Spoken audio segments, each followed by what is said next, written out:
Praise the Lord. சங்கீதம் 3ஆம் அதிகாரம். கர்த்தாவே, என் சத்துருக்கள் எவ்வளவாய் பெருகி இருக்கிறார்கள். எனக்கு விரோதமாய் எழும்புகிறவர்கள் அநேகர். தேவனிடத்தில் அவனுக்கு இரட்சிப்பு இல்லை என்று என் ஆத்துமாவை குறித்து சொல்லுகிறவர்கள் அநேகராய் இருக்கிறார்கள். ஆனாலும் கர்த்தாவே, நீர் என் கேடகமும் என் மகிமையும் என் தலையை உயர்த்துகிறவருமாய் இருக்கிறீர்.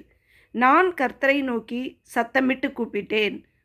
அவர் தமது பரிசுத்த பர்வதத்திலிருந்து எனக்கு செவி கொடுத்தார். நான் படுத்து நித்திரை செய்தேன், விழித்து கொண்டேன். கர்த்தர் என்னை தாங்குகிறார். எனக்கு விரோதமாக சுற்றிலும் படையெடுத்து வருகிற 16,000 பேருக்கும் நான் பயப்படேன். கர்த்தாவே, எழுந்தருளும். என் தேவனே, என்னை இரட்சியும். நீர் என் பகைஞர் எல்லாரையும் தாடையிலே அடித்து துன்மார்க்கருடைய பற்களை தகர்த்து போட்டீர். இரட்சிப்பு கர்த்தருடையது. தேவரீருடைய ஆசீர்வாதம் உம்முடைய ஜனத்தின் மேல் இருப்பதாக.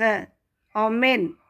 தாவீது ராஜா போய் கர்த்தர்கிட்ட எப்படி முறையிடுறாருனா, ஆண்டவரே, எனக்கு விரோதமாக நிறைய பேர் இருக்காங்க, ஆனால் எனக்கு தேவனுடைய இரட்சிப்பு இவனுக்கு இல்லை அப்படின்னு சொல்லி என்னை விரோதிக்கிறவங்க எல்லாரும் சொல்கிறாங்க. ஆனால் எனக்கு நீங்கள் கேடகமாக இருக்கிறீங்க, எனக்கு பாதுகாப்பாக இருக்கிறீங்க. உங்கள் மகிமை என் மேலே இருக்குது. எப்பயுமே என் தலையை நீங்கள் உயர்த்துறீங்கப்பா. நான் உங்களை பார்த்து சத்தமாக கூப்பிடும்போது எனக்கு நீங்கள் பதில் கொடுக்குறீங்க. எனக்கு பக்கத்தில் இருந்து செவி கொடுக்குறீங்கப்பா. நான் தூங்கும்போதும் கண் விழித்து எந்திரிக்கும் போதும் என்னை தாங்குறீங்க. என்னை சுற்றி விரோதமாக எத்தனை ஆயிரம் பேர் வந்தாலும் எனக்கு அதை பற்றி கவலை இல்லை. நான் எதுக்கு பயப்படவும் மாட்டேன். கர்த்தாவே, நீங்கள் என்னை ரட்சிக்கிறீங்க. என் சத்துருக்களை அடித்து நொறுக்குறீங்கப்பா. அதனால் சத்துருக்களை அடித்து தகர்த்து போடுறீங்க. ரட்சிப்பு உங்களுடையது. தேவனுடைய ஆசீர்வாதம் அவரோட பிள்ளைங்கள் மேலே எப்பயுமே தங்கும். தாவீது ராஜா கர்த்தரை பார்த்து முறையிடுறாரு. இது தாவீது ராஜாவை போல் நாமளும் நம்மளை சுற்றி எவ்வளோ பேர் பகையாக வந்தாலும் சரி, நம்மளை எத்தனை பேர் ஆண்டவர் இவங்களோட இல்லை, ஆண்டவர் இவங்கள கைவிட்டுட்டாரு, இவங்களுக்காக எதையும் செய்யலை, அப்படி யார் என்ன சொன்னாலும் நம்ம எதை குறிச்சும் கவலைப்பட வேணாம். நம்ம ஆண்டவரோட பிள்ளைங்களுக்கு ஆண்டவருடைய ஆசீர்வாதம் எப்பயுமே இருக்கும். ஜெபிக்கலாமா? ஸ்தோத்திரம் ஸ்தோத்திரம் ஸ்தோத்திரம் ஸ்தோத்திரம் ஸ்தோத்திரம் ஆண்டவரே.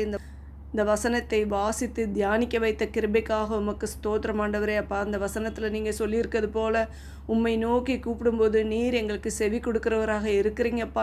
நாங்கள் தூங்கும் போதும் கண் விழித்து எழும்போதும் எங்களோடு நீங்கள் இருந்து வழி நடத்துகிறீங்கப்பா.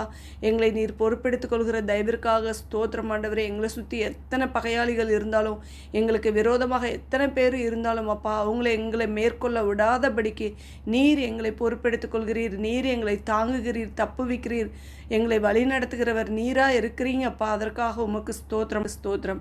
இந்த ஜெபத்தை கேட்டதற்காக உமக்கு நன்றி அப்பா. அந்த ஜெபத்தை கேட்டு எங்கள் மேலே நீர் எப்போதும் தயவாக இரக்கமாக இருந்து எங்களுக்கு எல்லா காரியங்களும் நீர் பார்த்து கொண்டிருக்கிறீரே, அதற்காக உமக்கு நன்றி அப்பா. நன்றி அப்பா, நன்றி அப்பா. இயேசு கிறிஸ்துவின் மூலம் ஜெபிக்கிறோம் ஜீவனுள்ள நல்ல பிதாவே. ஆமென்.